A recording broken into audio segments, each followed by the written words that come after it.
प्यारे बच्चों, हम लोग पढ़ रहे हैं तुलसीदास जी की रचना लक्ष्मण मूर्छा और राम का विलाप। आगे की लाइन है, जागा निश्चर देखिए कैसा, मानव काल देह धरी वैसा। कुंभकर्ण बूझा कहु भाई, काहे तव मुँह रहे सुखाई। कथा कही सब तेहि अभिमानी, जेहि प्रकार सीता हरि आनी। तात कपिन सब निश्चर मारे, महा योद्धा संघारे। दुर्मुख सुर रिपु मनुज आहारी, भट अतिकाय अकंपन भारी।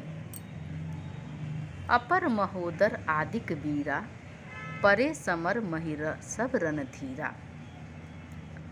बच्चों, प्रसंग इसका है कि प्रस्तुत दोहा हमारी हिंदी की पाठ्य पुस्तक आरोह में संकलित कविता लक्ष्मण मूर्छा और राम का विलाप से उद्धृत है। मुख्य रूप से यह रामचरितमानस से लिया गया है।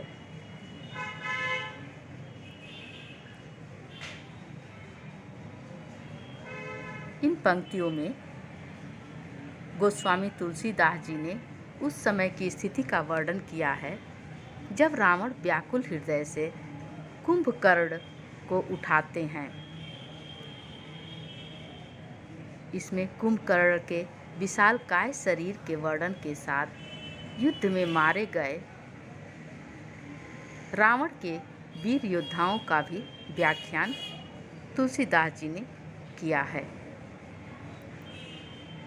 अब इसका व्याख्या सुनिए। तुलसीदास जी कहते हैं कि जागा निश्चर देखिए कैसा, मानहु काल देह धरी वैसा। जब रावण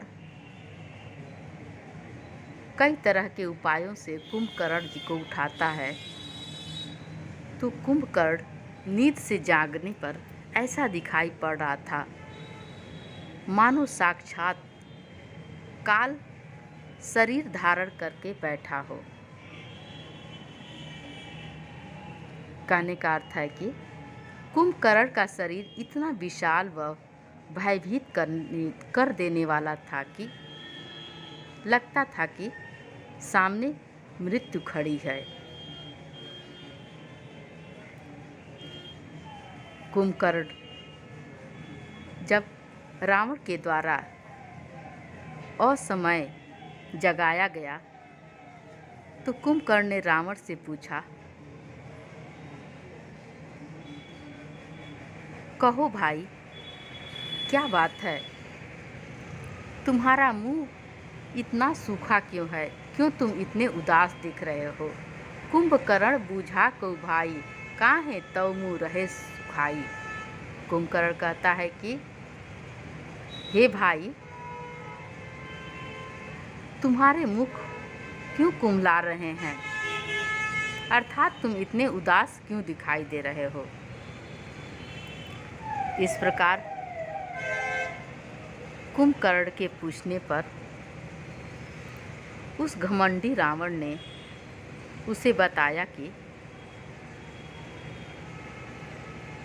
कैसे वह सीता का अपहरण करके लाया था।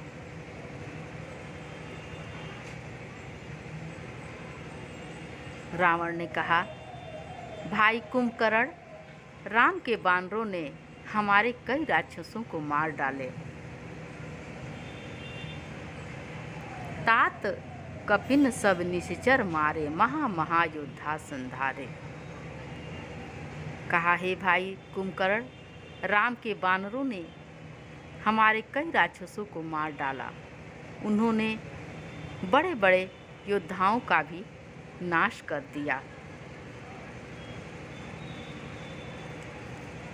दुर्मुख सुर रिपुन मनुज आहारी, भट अतिकाय अकंपन भारी।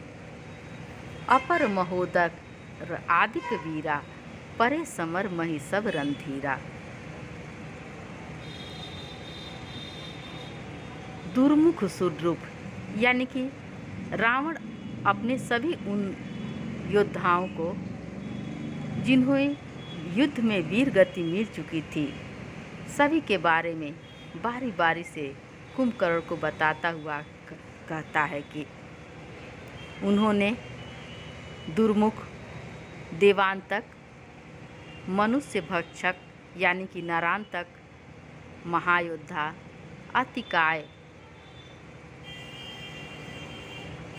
अपंकन, अकंपन और महोदर आदि बड़े बड़े योद्धा जो कि युद्ध में कुशल थे, सभी राम के सैनिकों द्वारा और बंदरों द्वारा युद्ध भूमि में मरे पड़े हैं।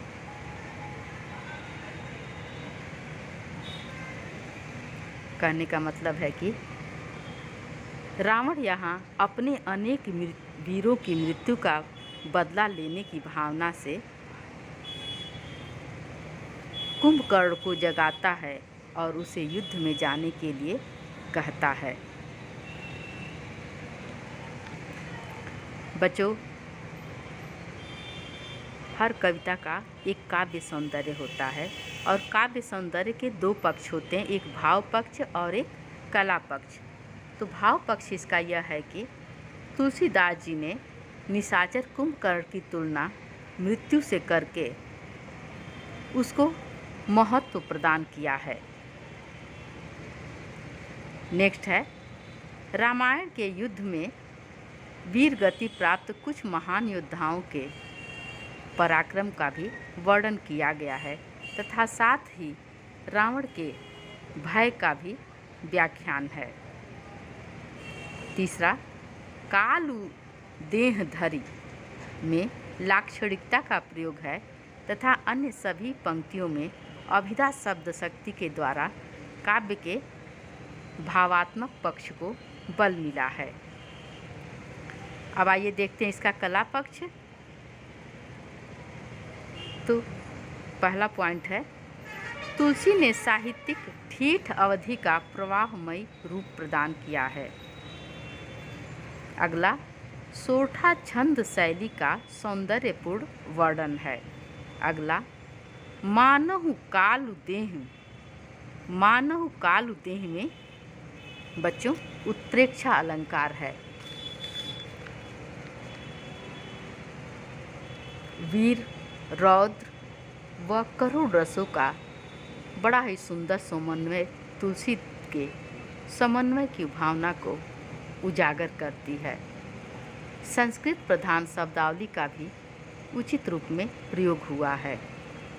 तुक, बंदता व नाद सौंदर्य से पूर्ण सोरठा छंद गेयता गुण से विद्यमान है। आगे पढ़ते हैं।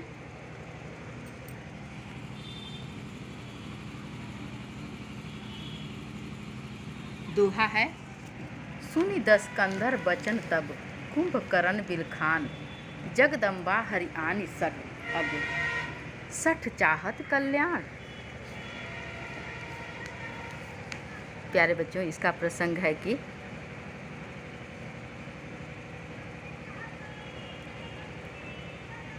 यह प्रसंग में उस समय का वर्णन है जब अपने द्वारा किए गए कृत्यों से घबराकर रावण अपने भाई कुंभकर्ण को उठाता है और युद्ध का सारा हाल उसे सुनाता है। तब कुंभकर्ण अपने बड़े भाई रावण के कार्य पर दुख प्रकट करता हुआ ये शब्द कहता है। व्याख्या, तुलसीदास जी कहते हैं कि जब कुंभकर्ण रावण के इस प्रकार के लज्जापूर्ण वचन यानी ऐसे बुरे वचन सुनता है तो दुखी होकर कहने लगा, रे मूर्ख रावण, तू जगत जननी सीता का अपहरण करके भी अपना कल्याण चाहता है, यह तो कभी संभव ही नहीं है। अर्थात